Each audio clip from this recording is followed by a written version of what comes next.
আমরা শুরু করেছিলাম 1 কাপ চা দিয়ে, তারপরে চা খেয়ে চলে গিয়েছিলাম সেলুনে দাড়ি কাটতে। তো সেখান থেকে স্নান করে ট্রেনে করে বেরিয়ে গেলাম কলেজের উদ্দেশ্যে। তো আজকে কলেজে প্রোগ্রাম ছিল, তো এরা এদের গানের রেয়াজ করছিল আর হাসি মজাক করছিল।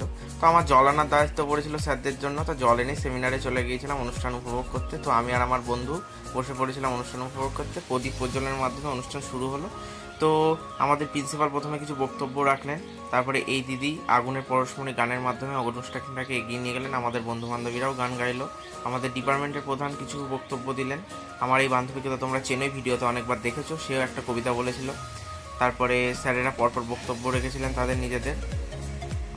তারপরে আসলে আমার এই বান্ধবী, একেও তোমরা অনেকবার ভিডিওতে দেখেছো, এও একটা কবিতা করেছিল খুব সুন্দর।